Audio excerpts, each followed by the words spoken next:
Continuamos esta noche en Minuto 1 en la pantalla de C5N, La Realidad, hoy más que nunca.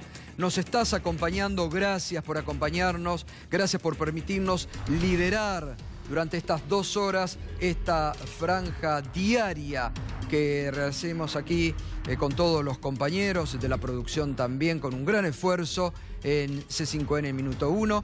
Y gracias por acompañarnos con el hashtag Reacción Judicial.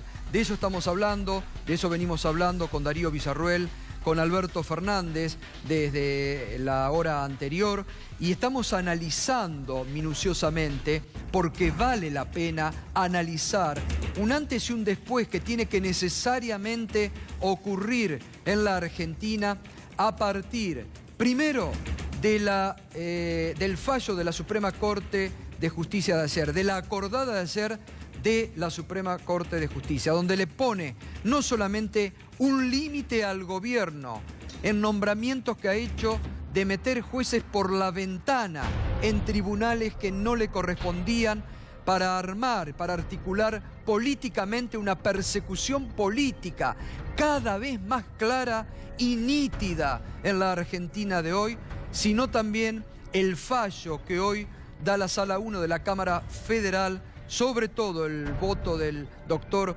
Jorge Luis Ballestero, que dejó en libertad a los empresarios Cristóbal López y Fabián de Sousa.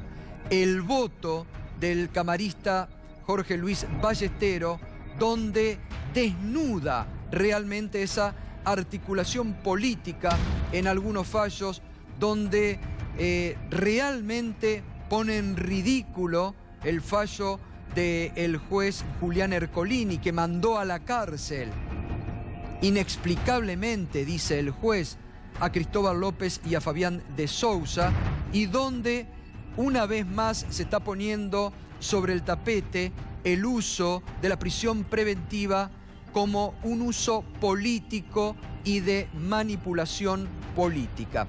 Esto debe marcar necesariamente un antes y un después, debe llevarnos a poner la lupa sobre la actuación de algunos jueces federales y fiscales que han actuado en connivencia con cierto poder mediático, pero también político en la Argentina, y que la Corte y algunos jueces camaristas parece empiezan a rever posturas y a clarificar posiciones. Solamente vamos a volver sobre el fallo, porque son 126 carillas que los republicanos de este país tienen que leer para entender algunas cuestiones. Hay una denuncia muy fuerte. Enseguida vamos a ver las declaraciones que el empresario Cristóbal López hizo cuando salía y cuando quedaba en libertad a un canal colega, donde denuncia una maniobra política, mediática, judicial para quedarse con las empresas. Y uno se pregunta, ¿quién se quería quedar con las empresas? Por ejemplo, con este canal. ¿O pretendían el cierre de este canal? ¿Pretendían el cierre de las radios del grupo que tiene este canal? ¿Eso era lo que buscaban en definitiva? Hubiera sido un ataque a la libertad de expresión tremendo en la Argentina. Porque ni el juez ni la AFIP, recién lo decía también Alberto Fernández, le dieron posibilidades. No estamos hablando de los empresarios que han dado las explicaciones que tienen que dar y que se han comprometido a seguir hablando, y en buena hora, porque capaz tendrían que haber hablado antes para clarificar cosas que hoy se están clarificando.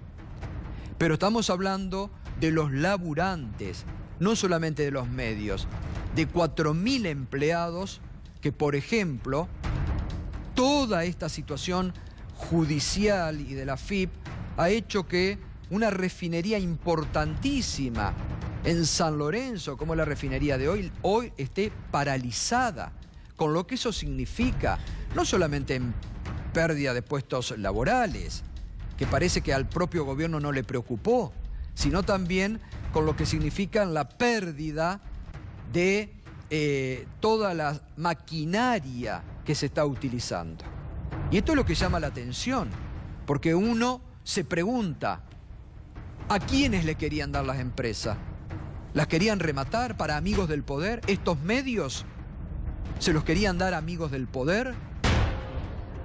¿Nos querían quitar la posibilidad de expresarnos libremente? ¿Quiénes? Esto también hay que saberlo. Y esto es lo que denuncia hoy también Ballestero en su fallo. No estamos hablando, no hemos sacado el violín y hablar con Darío Villarroel, ni Alberto Fernández lo ha hecho, ¿eh? Estamos hablando en base a lo que ha dicho hoy un camarista federal, criticando duramente al juez Julián Ercolini. Fíjese, por ejemplo, lo que dice: las cosas más obvias son a veces las más difíciles de explicar. La palmaria improcedencia de la prisión preventiva dictada en el caso es una de ellas. No existe tratado internacional ni auspiciosa declamación que justifique la prisión como garantía del acreedor.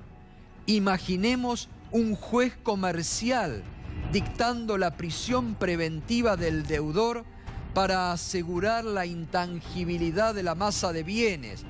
¿Cómo es que esa obviedad no salta a la vista aquí? Alberto, se pregunta Jorge Ballestero. Pero es que lamentablemente fue la lógica de la detención. Por eso hace muy bien Ballesteros en plantear que si lo que querían era salvar el patrimonio, con la inhibición de bienes alcanzaba, que no hacía falta la prisión preventiva. Pero lo detienen para que no... Lo inhiben y los detienen con la idea de que no se desprenda de sus bienes. Es más, los detienen después de una propuesta de venta de acciones que estaba supeditada a la aprobación de Ercolini. En el punto 1. Claro, que estaba supeditada a la aprobación de Ercolini, con lo cual nunca lo podrían haber hecho si Ercolini no lo aceptaba. Entonces, yo celebro realmente que las cosas empiecen a entrar en la racionalidad política, en el lugar de la razón política, de la jurídica, porque es la que hemos perdido. Porque todo este tiempo los jueces estuvieron hablando, siguiendo la locura de los medios. Miren, en la causa de la obra pública, en estas cosas que yo investigo, a la hija de Cristina Kirchner, a Florencia, la hacen ingresar a la asociación ilícita el día de la muerte de su padre solo por ser heredera. O sea, heredó su participación en una asociación ilícita. ¿Ustedes se dan cuenta de lo que estoy hablando? ¿Y cuál es la acción? Y con esa lógica la citan a prestar declaración indagatoria. Alguien que jamás intervino en la empresa, solo heredó acciones. Y la pusieron de directora en una emprtra pero jamás administró nada. Digo, es un delirio lo que están haciendo. Un montón de cosas, doctor. Y la otra parte que es interesante destacar del fallo del juez Ballestero, que es muy importante también tenerlo en cuenta y desmenuzar, y una vez más poner, porque lleva claridad y pone también luz. Vamos, ¿la podemos ver? Donde justamente habla de la suerte que a algunos les esquiva y a otros les toca, y donde denuncia esta doble vara de la justicia argentina que se ve cada vez realmente más nítida, ¿no? Ahí está. Si el encierro cautelar fuera el modo adecuado de tutelar las acreencias del Estado, es decir, que si el encierro fuera la forma de cobrar dinero supuestamente que se le debe al Estado, dice Jorge Ballestero, no puedo imaginar cuántos otros empresarios debieran estar acompañando hoy, sin juicio de por medio, a Cristóbal López y a Carlos de Sousa. No se necesitaría otra cosa que hacer un repaso por los más voluminosos procesos que transitan en sede comercial, pero es evidente que la suerte no les sonríe a todos por igual. Esto es gravísimo que un camarista lo esté indicando, porque está denunciando una doble vara, que está denunciando la aplicación de una justicia para algunos y de una justicia para otros, ¿no? Es tremendo. No, y hay otros casos también que uno podría ver, ¿no? No voy a hablar del caso del Correo, donde no hay nadie procesado, detenido ni preso. Donde se debe mucha plata al Estado. Pero no veo la misma severidad de la AFIP, por ejemplo, en casos como el de Mercado Libre. Claro. No lo veo. Donde hace una imputación muy severa, porque la verdad es que acá en las empresas del Grupo Índalo, en todos los, y en hoy particularmente, la deuda siempre fue reconocida. En los fue balances. Claro, estuvo en No todos fue los omitida, balances. eso es muy importante. No fue omitida, está reconocida y Y lo admitida dice en los Ballesteros balances. también, está en todos los balances, por eso no hubo una evasión. Entonces, si la FIFA actuara con la misma vara, tendría que estar persiguiendo a otros que sí ocultan pasivos con el fisco, que no los está persiguiendo. Realmente lo digo. Y yo espero que este sea el comienzo de una etapa donde los hechos de corrupción y los hechos delictivos se juzguen sin la presión ni de los medios ni de la justicia, ni de la política. Que la justicia empiece a actuar prescindiendo de todas esas cosas. Que dejen de correr detrás de las tapas de los medios para que los medios no los acusen de cosas pueriles. Bueno, por eso es tan importante medios como este, ¿no? Que están marcando esto, porque si no fuera muchas veces por las cosas que nosotros mostramos, no se conocería por la cerrazón informativa que hay lamentablemente en la Argentina de hoy. Tenemos la nota ya de Cristóbal López cuando salía hace instantes de la cárcel de Seiza, Nico. Bueno, vamos a ver lo que Cristóbal López decía a un canal colega cuando abandonaba la cárcel de Seiza. Lo que dice Ercolini, que dice es mentira. ¿Pero usted responsabiliza a quién? ¿Al gobierno? No, al juez. López, fueron 87 días en prisión, en el penal de Seiza. ¿Qué nos puede revelar la situación que tuvo que atravesar ahí adentro? Porque usted, a ver, está diciendo que no tiene nada que ver con los delitos que se le imputan. Estuvo 87 días en prisión. ¿Qué es lo que querés saber? ¿Qué es lo que querés saber? Su realidad en el penal de Seiza. ¿Cómo se vive adentro? Sí. Decirle a tu jefe te mete en presión enseguida, no hay problema. Cristóbal, ¿usted se quedó con 8.000 millones de pesos o no? Pero esa es la primera mentira. ¿No se quedó con nada usted de impuestos, digamos? Yo no me quedé con nada, al revés. En el año 2016-2017 le puse de mi bolsillo 700 millones de pesos al Grupo Indalo. Ahora, ¿por qué, Yo no me llevé jamás una moneda del Grupo Indalo. por qué queda en teoría Sí. asentado ante la opinión pública que usted evadió 8.000 millones? Y, o 20.000. y en teoría, ¿quién lo dijo? En teoría usted estuvo preso por algo. No, en teoría, claro. ¿Leíste el por qué me meten preso? ¿Cierto que no? No leí el expediente en No sí. leíste nada. Lo que... Ni vos ni ninguno. Bueno, pero explíquelo, tiene la chance, No leíste vos ni ninguno. Sí, se lo voy a explicar. O sea, estos días son para mi familia. A partir del martes al programa que me inviten voy a ir a contar todo. Bueno, estamos en vivo ahora, puede aprovechar. Porque No, tengo que hablar con mi abogado, tengo que hacer un montón de Lo cosas. hice todo. Está hablando también de su relación con la expresidenta Cristina Kirchner. Cuando digo todo es que voy a contestar lo que me pregunten. ¿Cuál Eso era es el trato todo. que usted tenía con la expresidenta?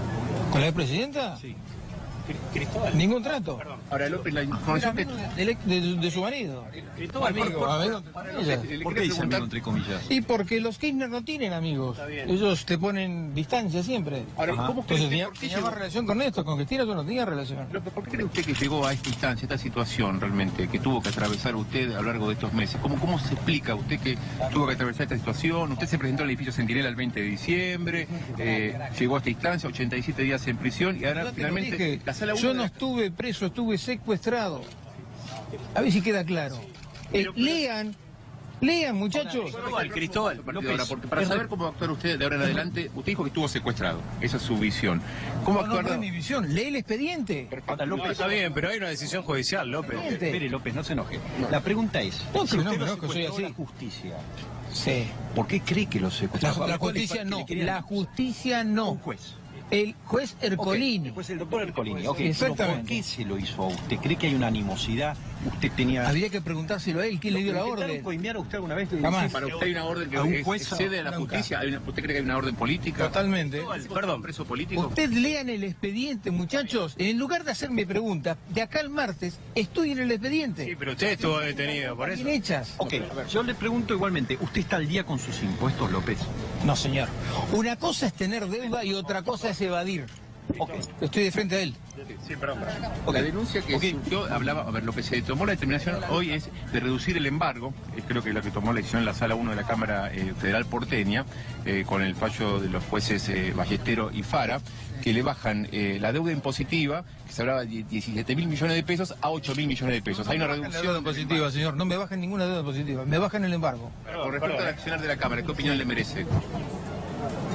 ¿El accionar de la Cámara?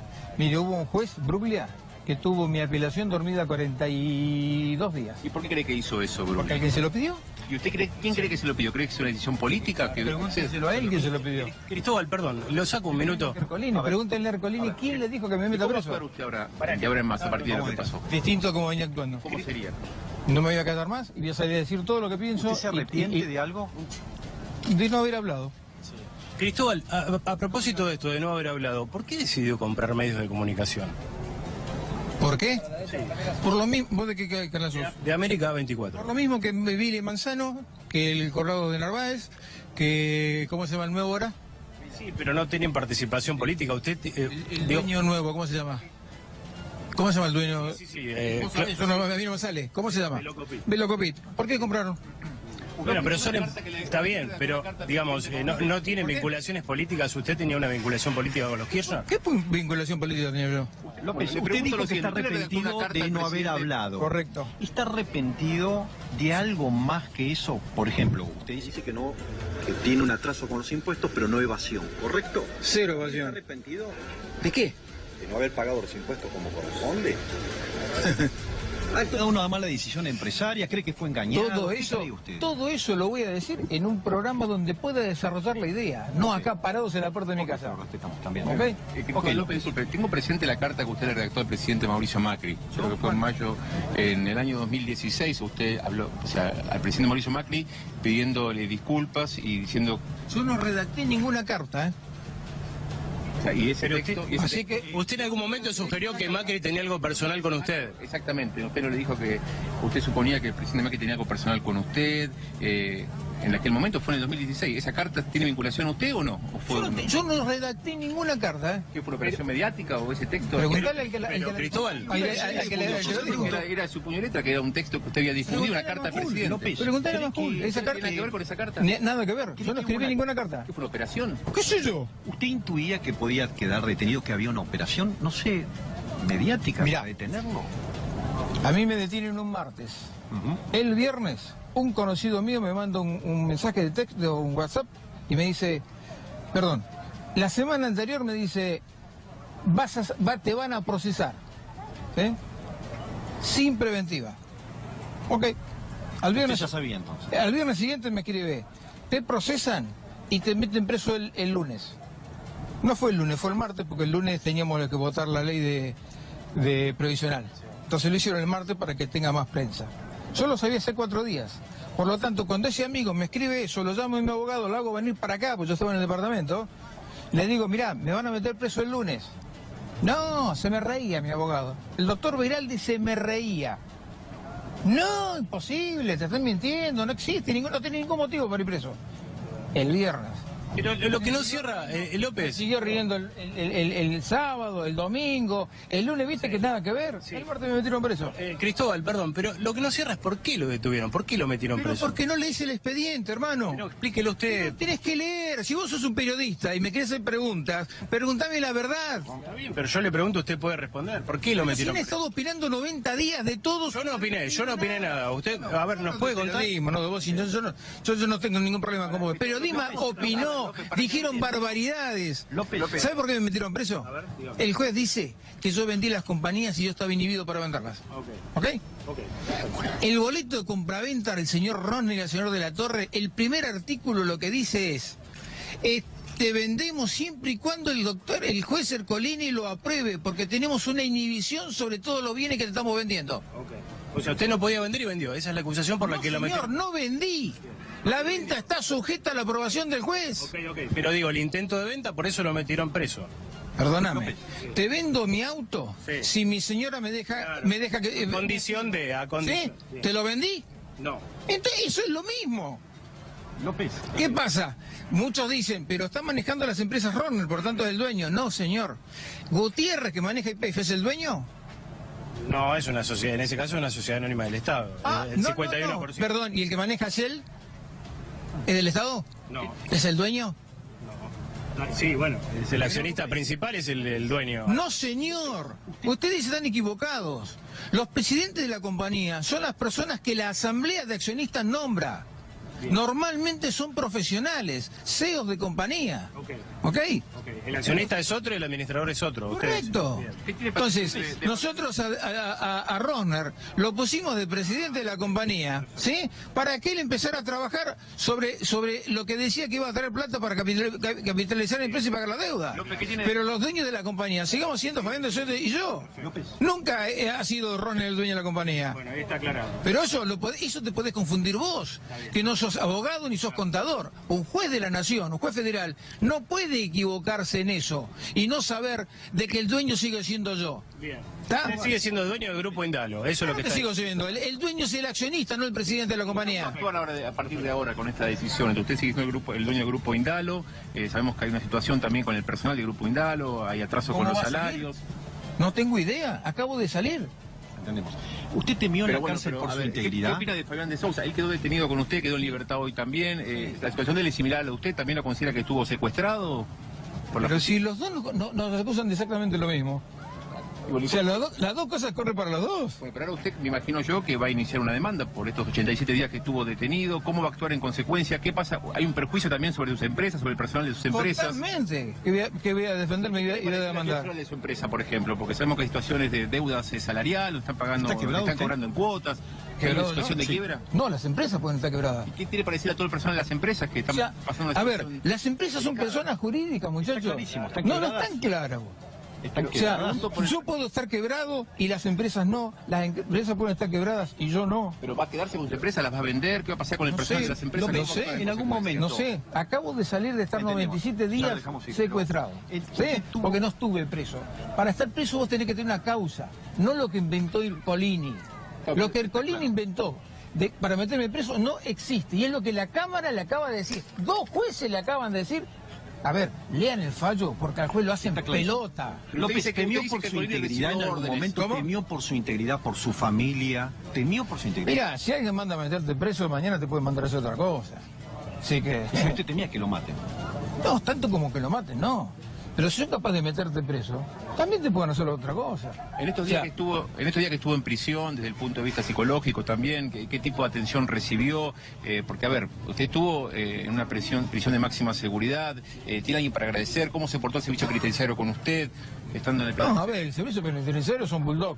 ¿Sí? Si una vez que te pusieron las esposas, vos podés ser, te robaste una gallina, le faltaste respeto al cardenal Bergoglio, o sos un asesino serial o un violador serial, el trato es exactamente el mismo. O sea, los tipos cumplen una función, es que lo pase lo peor posible, y de eso se ocupan. Tuve compañeros excelentes, la verdad, me tocó un pabellón con gente de primera, que por supuesto me ayudaron a pasar estos 90 días. ¿Compartió el pabellón con otros detenidos que usted considera políticos? Porque estuvo con Amado Boudou compartiendo el pabellón. ¿Cree que hay una persecución política hacia los exfuncionarios o empresarios o de una u otra manera que estuvieron vinculados con el gobierno anterior? ¿Vos me lo preguntás en serio? Sí. Ah, me estás jodiendo. Cristóbal, ¿habló con Cristina? No me Cristóbal. No me enojo, me estás jodiendo. ¿La respuesta cuál es? Pero no me hagas una pregunta que vos sabés cuál es la respuesta. Cristóbal, ¿habló con Cristina? Todo lo que huela a Cristina hay que meterlo preso. Porque el objetivo es Cristina. ¿Usted sigue estando a favor de la expresidenta, Cristóbal? ¿A favor? ¿Sigue siendo partidario? ¿En qué? No, digo, le pregunto, ¿es partidario del kirchnerismo usted? ¿De Cristina, fue del expresidente cercano, decía usted? Mirá, no sé... ¿Le gustó el gobierno de Cristina para ponerla? Totalmente. ¿Usted cree que esta decisión de llevarlo preso a usted, porque a través de los medios de comunicación de los cuales usted era dueño, apoyó la candidatura de Cristina Fernández de Kirchner? ¿Cree que hay una cuestión mediática detrás de esto también? Todo. Hay cuestión mediática y cuestión económica. Y cuestión política. Las 3 cosas en mi caso. ¿Y cómo va a actuar ahora a partir de esta situación? Porque usted dice que hay cuestiones políticas, judiciales, mediáticas, en este sentido. ¿Usted cree que la intención fue, como usted dice, de secuestrarlo justamente para callarlo y para que las voces que había a través de sus medios no sigan al aire? Mirá, meterte preso significa un montón de cosas. O sea, es callarte, es no poder manejar nada. El juez no solamente me metió preso, sino que me inhibió de una manera que no se pudieron manejar las empresas. Nos cerraron las cuentas a los bancos. Las empresas no podían pagar los impuestos. Ahora, permítame para decirle a usted a todo el personal, por ejemplo, de los medios de comunicación del grupo Indalo, que en estos momentos se ve en una situación... No les puedo decir nada porque desconozco la situación. Yo no he tenido comunicación. Medios de comunicación. Le pregunto a usted, ¿por qué usted decidió sumergirse en el universo de los medios de comunicación? Se lo contesté a tu mismo canal, América. Por lo mismo que Vila, Manzano, ¿cómo es? Sí, Velocopit. Velocopit, de Narváez, Urnequian, eso en América. Sí, en el 9 lo tenía a Moneta, ¿está? Son todos empresarios. Bueno, las declaraciones del empresario Cristóbal López cuando abandonaba el penal de Ezeiza tras recuperar su libertad. También esta noche recuperó su libertad Fabián de Sousa, que ya se encuentra también en su domicilio. Y denunciando, evidentemente lo decíamos antes, primero que no estuvo preso, que estuvo secuestrado, Cristóbal López, y toda después una articulación mediática, política y judicial para quedarse con las empresas del grupo Indalo. Estamos en comunicación con el doctor Carlos Beraldi, justamente el abogado en la defensa de los empresarios Cristóbal López y Fabián de Sousa. ¿Qué tal, doctor? Buenas noches, ¿cómo le va? Buenas noches, ¿cómo está Silvestre? Bien, muchas gracias por atendernos, doctor. Bueno, estamos aquí con Darío Villarruel, también con Alberto Fernández, analizando pormenorizadamente lo que ha sido este fallo de la Cámara Federal, sobre todo el voto del doctor Ballestero, ¿no?, que desnuda una actuación del juez Ercolini que, bueno, llama mucho la atención, ¿no? Bueno, mire, yo la verdad que en 30 años de ejercicio de la profesión y unos cuantos años en el Poder Judicial, pocas veces vi un fallo que tenga semejante contundencia y dureza respecto de lo que se ha resuelto en una instancia inferior. Usa una palabra que a mí me quedó muy grabada, habla de un caso paradigmático de arbitrariedad, una arbitrariedad insoportable. Es decir, estamos frente a una situación de una gravedad extrema que, bueno, que es un poco lo que hemos visto en estos últimos tiempos, ¿no? Es decir, estamos frente quizás a un término de ciclo, o sea, que sea un final de ciclo, ojalá esto, de todas estas detenciones ilegales y arbitrarias que se han cometido. Así que, bueno, en esa medida creo que es un fallo muy positivo, que se inscribe también en lo que la Corte resolvió en el día de ayer, claro, en cuanto a estos jueces que pasan de un lado a otro por el imperio y libre decisión del Poder Ejecutivo. Así que bueno, creo que estamos en el principio de un buen camino. Recién veíamos la nota que Cristóbal López dio al canal A24 cuando salía del penal y hacía referencia que le decía a usted 3 o 4 días antes de que él tenía la información de que lo iban a meter preso y usted le decía, es imposible porque no hay ninguna posibilidad. Es decir, esto está hablando también un poco lo que denuncia Ballestero, que sin tener, que es grave, sin tener causa, una persona puede ir presa en la Argentina de hoy, ¿no? Mire, efectivamente, era una situación muy grave. Acá hay dos cosas. Mire, hay un efecto colateral que ha tenido toda esta línea y corriente jurisprudencial, que es destruir la profesión de abogado. Ya los abogados no podemos hacer ningún tipo de vaticinio jurídico, porque se resuelve cualquier cosa. No se resuelve ni siquiera conforme al derecho, pero tampoco conforme a las pruebas que se incorporan en la causa. Tan ridículo ha sido lo que hizo el juez Ercolini, que terminaron elucubrando una mentira acerca de que fue la defensa la que le dio una información que el juez usó para detenerlos a Cristóbal López y Fabián de Sousa. Bueno, eso, doctor, me importa mucho porque usted es un abogado muy reconocido en la Argentina y varios medios han escrito eso, ¿no? Que una equivocación supuestamente suya fue lo que le dio al juez Ercolini la posibilidad de meter presos a Cristóbal López y a de Sousa. Bueno, a eso, mire, en el día de ayer, justamente Fernández repetía, ¿no?, y comentaba el artículo del periodista Roba, que vuelve a hacer este tipo de comentarios. Y eso es absolutamente falso, como quedó documentado en el fallo de la Cámara. Lo que se hizo desde el mes de octubre en adelante fue una serie de presentaciones que decían claramente que se venía a pedir una autorización para vender las acciones del Grupo Indalo. Es decir, siempre se recurrió a la justicia y no hubo en ningún momento ninguna intención de burlar una medida cautelar. Fíjese, esto hasta un chico lo entiende.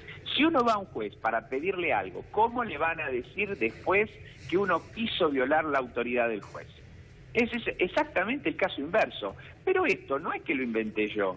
Esto terminaron reconociéndolo los fiscales, la AFIP, los propios veedores, que dijeron que en todo momento aquí nunca hubo una venta. Lo que hubo era una oferta que se sometía al juez para que el juez la autorizara. Pero, como le digo, el efecto colateral de todas estas cosas ridículas que han pasado están o nos han colocado en lo que denominamos la posverdad. Ya no importa la realidad de los hechos, se inventa y después esto se sostiene con un periodismo de guerra que repite consignas mentirosas hasta que la gente termine comprándolas como verdaderas. Ahora, le quiero preguntar, está Darío Villarruel también que quiere preguntar. Primero, ¿usted cree que aquí entonces hubo una articulación política, mediática, judicial para no solamente llevar a la cárcel a los empresarios Cristóbal López y Fabián de Sousa, sino para hacer quebrar estas empresas y que se las remate? Porque ahí también Alberto Fernández decía recién que se haga cargo ahora la AFIP con lo que ha jugado en esto. Mire, el juez Ercolini cambió en pocos días de criterio de una manera extraordinariamente grave y que uno no encuentra explicación.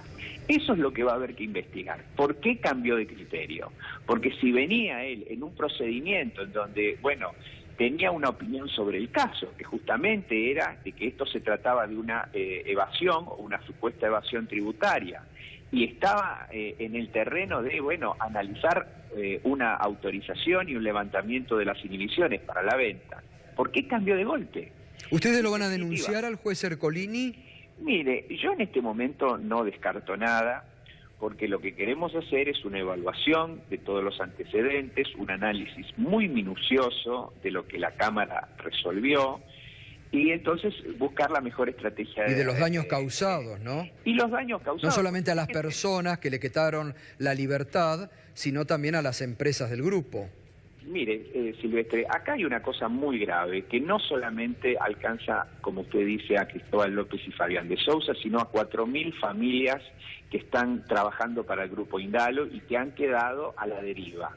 Desde hace 1 año y medio que se trata por todos los medios de llegar a una solución económica, se hacen propuestas de arreglo y todas fueron rechazadas. Eso es importante también que lo aclare, porque muchos se llenaban la boca diciendo que no querían pagar y que se habían quedado con la plata, y es importante, somos pocos, por ahí pocos los que sabemos, las propuestas que le hicieron a la AFIP y que la AFIP rechazó permanentemente, ¿no?, para cobrar el dinero. Mire, hace más de 40 años que la jurisprudencia dice que estos son casos de evasión tributaria. Y si estos son casos de evasión tributaria, la propia ley dictada por este gobierno preveía un mecanismo de solución del conflicto que era justamente la moratoria. La moratoria. En la ley 27260, a la cual se han incorporado todas las empresas que estaban en condiciones iguales o peores que Indalo. Incluso se utilizó esto para hacer el blanqueo de millones de dólares de personas, incluso de la propia familia del presidente de la Nación. Es decir, que no había ninguna razón para que el Grupo Indalo fuera sacado de la solución que la propia ley estaba. Pero se lo negaron.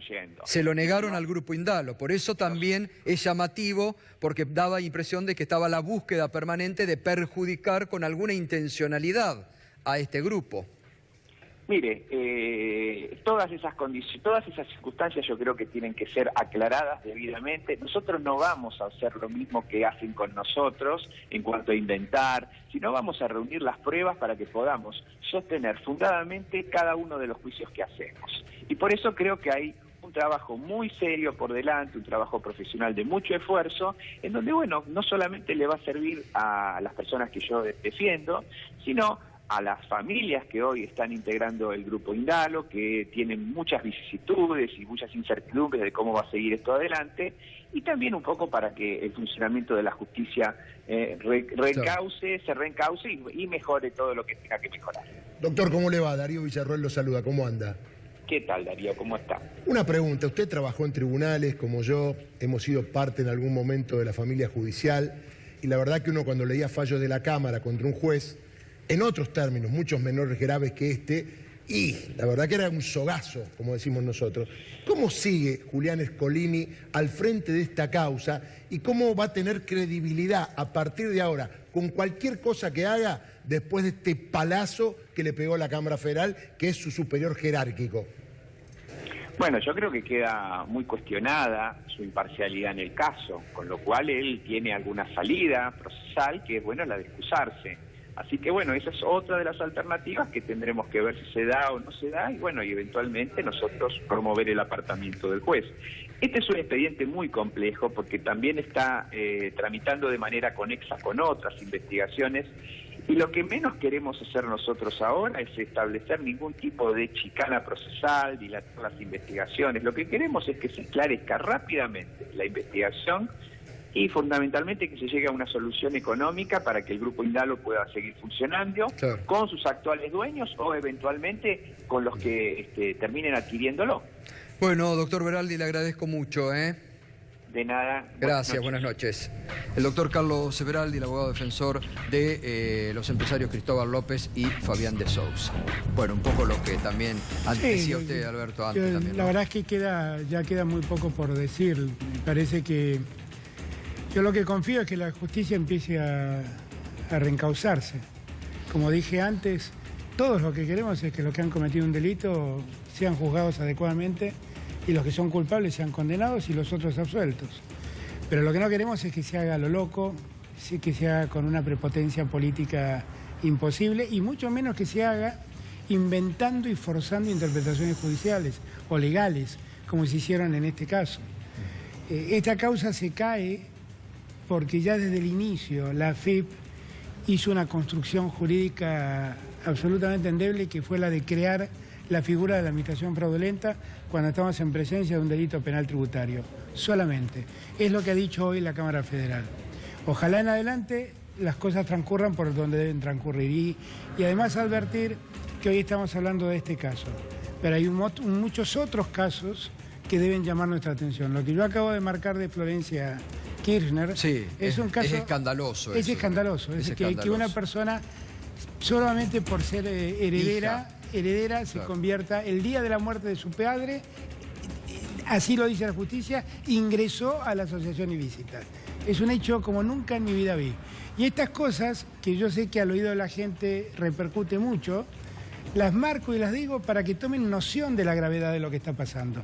Porque la gente piensa que la justicia es un tema que le afecta a Cristóbal López, a Devido y a Cristina Kirchner. Pero mañana le afecta a ellos, nos puede afectar a cualquiera. Exactamente. Por eso hago tanto hincapié en esto. Totalmente, es así. A cualquiera le puede tocar en la Argentina de hoy. Lo sumamos porque lo hemos invitado esta noche por otros temas, pero también es un dirigente político, a Daniel Arroyo, y bueno, desnudando un poco lo que ha ocurrido y está ocurriendo con la justicia, el fallo de la Corte de ayer, bueno, esto sobre las prisiones preventivas que han sido usadas políticamente, ¿no? Bueno, yo creo que la prisión preventiva ya ha pasado de castaño oscuro. La idea de que alguien puede ir adentro, ir a la cárcel y después vemos. La idea con otros casos de que alguien puede estar en la cárcel porque eventualmente tiene contactos y entonces primero, sin que haya ningún procesamiento, sin que haya ni siquiera una indagatoria por ir a la cárcel, es bien complicado. Creo de verdad que esto está pasando de castaño oscuro, que deberíamos repensar el esquema de la justicia, volver a un esquema razonable donde haya reglas. Así como vamos, la impresión es que el poder político tiene mucha injerencia y cualquiera puede terminar en cualquier lado. Ahora, esto recién lo hablábamos con Alberto, ¿esto no tiene que hacer reaccionar también a la dirigencia política que ha permitido estos descalabros judiciales, estos menjunjes judiciales? Tiene que hacer reaccionar. Yo creo que hay cosas que tienen que ser política de Estado, que la dirigencia política en su conjunto tiene que pararse. Tenemos que tener una justicia que sea razonable, que tenga lógica. Lo que decía el abogado a mí me parece muy claro. Tiene que haber determinadas reglas, determinadas condiciones condiciones y uno saber por qué eventualmente está en la cárcel o no. Creo que sí, creo que es tiempo que, así como la oposición tiene que unirse para encarar un programa alternativo, para construir algo distinto a lo del gobierno, hay que unirse también para definir un esquema judicial que parece por lo menos estar girando sobre un sistema donde cualquiera puede terminar en la cárcel por cualquier cosa, simplemente por alguien cree que eventualmente puede ser y entonces termina en la cárcel. Está Eduardo López también, que lo habíamos convocado por el tema docente, pero bueno, ustedes también saben de persecución. Absolutamente. Me hacía acordar el abogado de Cristóbal López al abogado de Cetera. A nosotros nos sacan una ley, el artículo 10 de la Ley de Financiamiento Educativo, inciso C, dice que hay que discutir el mínimo salarial docente. Por decreto lo derogan, artículo de la ley.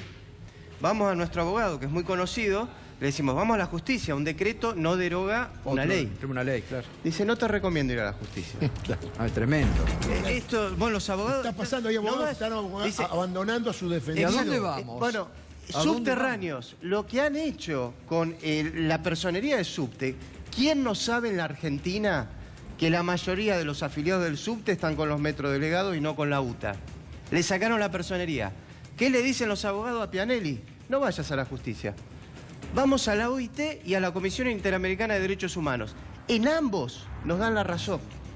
La Comisión Interamericana de Derechos Humanos está conformada por una persona que viene de la India, por una persona de Europa, por una persona de Asia, y nos dice tenemos razón. Con estos casos, no vamos más a la justicia, no a la justicia, al Poder Judicial de la Ciudad de Buenos Aires. Pero Eduardo, a ver, si no se puede ir a la justicia, bueno, ¿qué estamos en un régimen totalitario? Hay antecedentes. Pasa un límite que no se puede pasar. Si hablamos de la República, la base de la República es que haya una justicia en la que se pueda confiar y alguien sepa eventualmente qué le corresponde o qué no. Si no, se pasa un límite bien complicado. Se está pasando otros límites del gobierno en materia social, en materia económica. Está haciendo cosas que yo creo que nos van a meter en un lío bárbaro. Ahora, en materia judicial, yo diría que estamos casi en una democracia restringida. Se va restringiendo el esquema de la democracia. Por eso digo, estamos en un régimen totalitario. Vos fíjate por cómo cobra importancia la acordada de la Corte, porque todos estos casos en algún momento van a llegar a la Corte. Claro. Entonces, la Corte está poniendo un límite muy grande y está marcándole la cancha al gobierno. La segunda vez que lo hace, lo hizo con el tema de las tarifas, lo hace ahora. Le marca muy bien la cancha al gobierno. Le bueno, dice, era hora, Alberto, ¿no? Que la Corte recupere la credibilidad que tuvo en algún momento. Y lo que pasa es que ya pasaba de castaño oscuro, como dice Daniel, el hecho de que ya habían organizado un sistema para crear tribunales a medida. ¿Sí? Esto nunca se había visto. Sin que nadie se diera cuenta. ¿Ustedes se acuerdan que a Gil Carbó le recriminaba a Macri, Carrió, que le decían, no, es una barbaridad, puede cambiar a los fiscales de un lugar a otro? Sí. Ellos pueden cambiar a los jueces. A los jueces. Y lo que la Corte le ha dicho, paren, esto ya es mucho. Esto ya es mucho. Para mí el fallo, la acordada del otro día de la Corte, es un gran aliciente. Parece que le están prestando atención a los excesos que está cometiendo Garabano, Pepín y sus adláteres en la justicia. Porque la verdad, yo he criticado mucho la intromisión de la política en la justicia en el gobierno anterior, y la verdad es que ellos han copiado los mismos vicios cambiando los nombres. Ahora vienen el Newman, pero hacen exactamente la misma, lo mismo. No, porque ahora meten presos. Claro, ¿no? Y meten presos y en otros casos se hacen los distraídos. ¿No? Porque las denuncias que hay contra, por ejemplo, el ministro Caputo, que son de una gravedad importante, no pasa absolutamente nada. Y ahí me parece otro esquema en el actual gobierno, y es que da la impresión que el gobierno es un conflicto de intereses caminando. Permanente. Casi. O sea, no es que hay uno u otro, uno que tiene una offshore, un secretario de tal cosa que no. En las áreas centrales, alimentos, medicamentos, combustibles, los que tienen que controlar están de los dos lados del mostrador. Gran parte de los ministros tienen empresas offshore. Si el subsecretario Díaz Gilligan tuvo que renunciar por eso, ¿qué le corresponde al ministro Caputo? Que es infinitamente, tiene muchos más fondos en un offshore. Y mucho más poder. Mucho más poder. Y además que el propio jefe de gabinete dijo que venía de jugar en la Premier League, que tenemos que agradecerle que esté dándonos una mano a nosotros, endeudando a nuestros hijos y a nuestros nietos. Y hay un caso que también pasa, que todo es tan escandaloso que se vuelve habitual. Pero al ministro Caputo le están atribuyendo que los bonos que le emite, él los compra. Claro. Es gravísimo, el fondo fiduciario del ANSES. El fondo fiduciario del ANSES. Si esto es se están así, metiendo con el dinero de los jubilados. Se están metiendo con el dinero de los jubilados. Están haciendo desde los chiquitos, permitir el embargo de la cuenta sueldo, que eso le va a complicar la vida a todo el mundo que está endeudado. Se están metiendo con los fondos del jubilado. Están cambiando los sistemas de licitación de obra pública, haciéndolos más Lo que está opacos. pasando, que ayer Mirta Tundi y Felipe Solá la semana pasada lo denunciaba con los remedios del PAMI. Absoluta, bueno, los remedios. El PAMI en sí mismo se ha ido corriendo, se ha ido achicando, ha ido perdiendo condiciones para los propios jubilados. Acá hay muchos que están perdiendo. Están perdiendo los jubilados, están perdiendo los que tienen asignación universal por hijo, los que tienen pensiones, los que están en el PAMI. Se está complicando. Yo veo un fenómeno de implosión social de mucha gente que como no le alcanza, está complicado, tiene dificultades. Además de gran tensión, se endeuda. El fenómeno hoy es el sobreendeudamiento de la familia. Todas las familias deben plata. En la financiera de la esquina, a la vuelta, en lo que fuera, al 100 o al 150% anual. Plata que entra en las casas para tapar agujeros. Y en ese contexto, embargar la cuenta sueldo es complicarla del todo. Es manotearle al que ya casi no le alcanza. Y Eduardo, ¿con ustedes se ha definido la situación o no? No tenemos paritaria, por decreto derogaron la ley. Estamos en las escuelas, estamos enseñando, los chicos están aprendiendo como quería el gobierno. El gobierno decía con los chicos adentro, nosotros decimos educando a los chicos, porque no es un garaje una escuela y los chicos no son autos. Estamos educando, no nos convocan. Si no nos convocan, vamos a salir nuevamente a la calle. Porque es garantía de democracia el pueblo movilizado cuando se incumplen con las leyes. Porque este es un buen fallo de la Corte Suprema, pero hubo un fallo que era el 2x1, que no era un buen fallo. Hubo una movilización popular. Pero reaccionó. Hubo una movilización popular que estuvimos todos. La Corte Suprema lo volvió atrás. Claro. Bueno, ahora están volviendo atrás cuestiones de las cámaras. Pero hay un primer momento. ¿Qué pasaba si pasaba el 2x1 de la Corte Suprema? Entonces, el pueblo Por eso movilizado... hay que estar muy alerta, ¿no? Hay que estar muy alerta y movilizado. En paz, pero movilizados. No es solo escándalo jurídico, es el pueblo haciendo cumplir las leyes. ¿Qué le pedimos a Macri? Que cumpla con la ley de financiamiento educativo, que nos convoque y nos evite hacer nuevas medidas de fuerza. Si no cumple con la ley, como somos docentes y enseñamos que la ley hay que cumplirla, vamos a ganar nuevamente las calles con una marcha federal educativa para que convoquen a paritarias. Y el conflicto docente yo creo que es el más importante que tiene la Argentina. Lo único que hay hoy en pie en la Argentina, lo único universal, la educación lo único pública. Es la escuela. La escuela. Aún exacto. el padre que genera un hecho de violencia contra el docente en el fondo dice ayúdame, lo único que hay es la escuela. Si alguien quiere reconstruir la Argentina tiene que hacerlo desde la escuela. Y la base de eso es ayudar y acompañar a los docentes. Realmente el gobierno, además de todo, está socavando la principal base, lo único que tiene legitimidad, lo único que uno hay en un barrio, el único lugar donde dice vamos a empezar a construir, a agarrarnos, a ver cómo damos una mano, es la escuela, que hay que cuidar a los docentes y no al revés, como está haciendo también el propio gobierno de la provincia, que es ir y poner a los docentes contra la sociedad. Alberto, y le pregunto una de la política, frente a todo esto, que realmente es muy peligroso lo que está pasando en la Argentina de hoy. ¿El peronismo se está dando cuenta de lo peligroso que se está transformando Yo creo que la todos Argentina? estamos advirtiendo que nuestra división está favoreciendo a Macri y que en tanto y en cuanto la oposición siga dividida, le estamos haciendo un gran favor a Macri. Con Daniel, entre otros, con Felipe, con Agustín, con Daniel Filmus, con el Chino Navarro, con Víctor Santamaría, estamos intentando hacer una propuesta de unidad real con todos, respetándonos entre todos. Yo celebro todos los esfuerzos que hacen los diferentes sectores del peronismo por unirse, porque creo que es absolutamente imperioso nuestra unidad.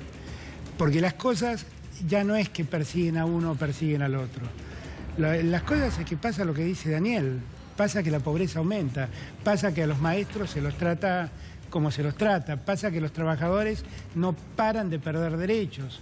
Pasa que ahora que ya no pudieron detener la inflación con las LEVAX y abriendo las importaciones, avanzan tratando de restringir los aumentos salariales. Y todo eso pasa, entre otros motivos, porque estamos todos nosotros divididos. Claro.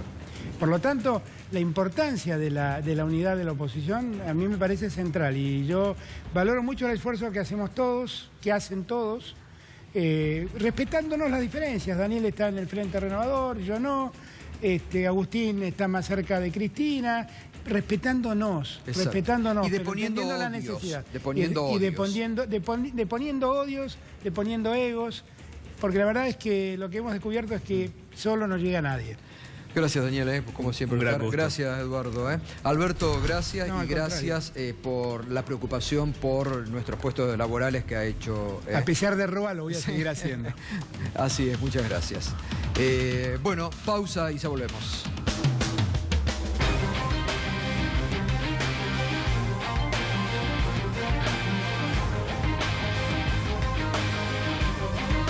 Bueno, continuamos esta noche en Minuto 1, la realidad. Hoy más que nunca, la importancia de este programa para ir clarificando. Realmente hoy el trabajo de Darío Villarruel, tener un profesional como Darío Villarruel que además sabe y conoce no solamente de leyes sino de la interna judicial, por todas las cosas que hemos estado revelando, clarificando a partir del fallo de la Suprema Corte ayer, del duro fallo de hoy que permitió la libertad de los empresarios Cristóbal López y Fabián de Sousa y que seguiremos analizando el lunes. El dólar hoy no se ha detenido. Atención, porque sigue escalando y un banco central que cada vez vende más, Fernando. Hoy vendió 413 millones de dólares para mantener el dólar. Se le había escapado hasta 20.66. Lo logró cerrar a 20.50. Pero un esfuerzo muy grande y en el mercado lo que ven es que el Banco Central no tiene un rumbo claro. Actúa tarde, actúa mal. Ayer no intervino, hoy intervino con mucha fuerza. Hay mucha preocupación en el mercado en si el Banco Central va a tener autonomía o no va a tener autonomía, por ejemplo, para subir la tasa de interés. El martes, Gato... Bueno, a ver, hoy vendió, pero en marzo, ¿cuánto lleva vendido? Yo he vendido... Hoy vendió 413. En el mes, 935 millones de dólares. 935.5 millones de dólares. Claro. Ahora es interesante lo que vos estás diciendo sobre la autoridad del Banco Central, porque vos lo venís diciendo durante toda la semana, las internas entre el equipo económico Sturzenegger, las versiones de recambio en el equipo económico alimentadas desde el propio gobierno también, ¿no? Están haciendo un poquito de mella. Sí, lo veníamos planteando, esta pelea entre los gradualistas y el shock. El presidente está más del lado del shock, pero la política le dice, con gradualismo ganamos. Y en esa pelea Sturzenegger parece estar un poquito más flojo, presionado por el mercado. El martes tiene que renovar 500.000 millones de pesos en LEVAC.